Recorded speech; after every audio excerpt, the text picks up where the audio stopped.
अधूरी रील। रोहन एक social media influencer था।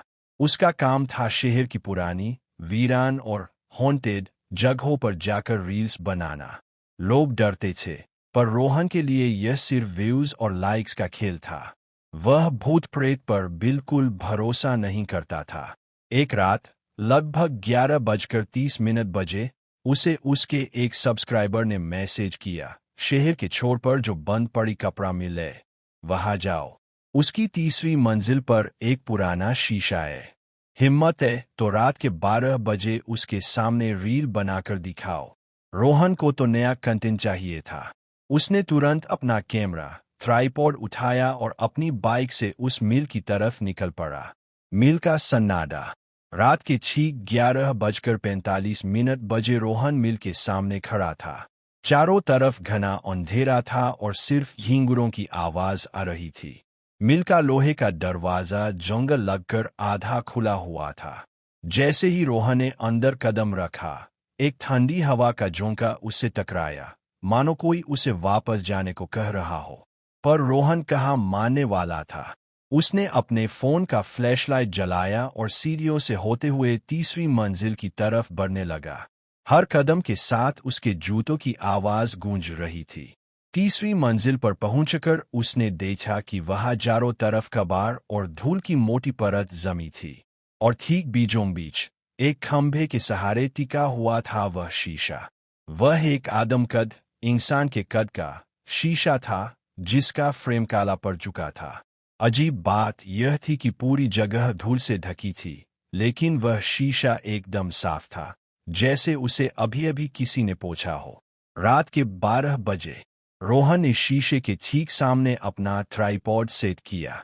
कैमरे का टाइमर देखा, रात के 11:59। उसने मुस्कुराते हुए कैमरा ऑन किया और बोलना शुरू किया। हेलो दोस्तों, तो इस वक्त मैं खड़ा हूँ शहर की सबसे खौफनाक मिल में। लोग कहते हैं यहाँ आत्माएं हैं, लेकिन आज हम इस अंधविश्वास का पर्दाफाश करेंगे। अभी रात के ठीक 12 बज रहे हैं और मेरे पीछे कुछ भी। रोहन बोलते बोलते अचानक रुक गया।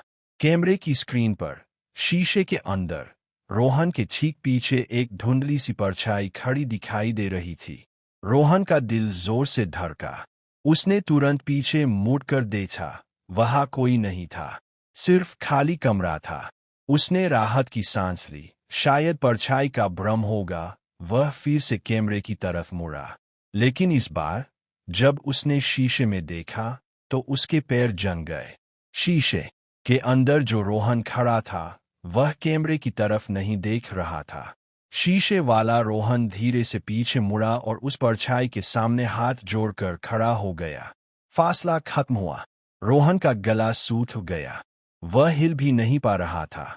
असली दुनिया में रोहन सीधा खड़ा था, लेकिन शीशे के अंदर का रोहन अब घुटनों के बल बैठ चुका था और रो रहा था।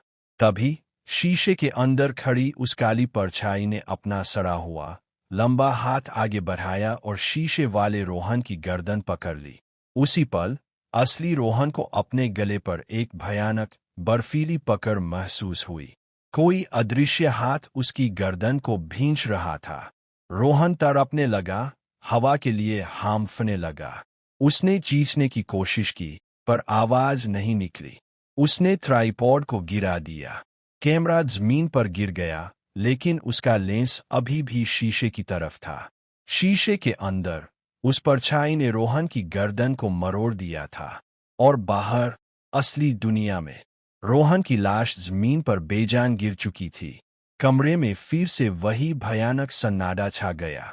अगली सुबह पुलिस को रोहन की लाश मिली।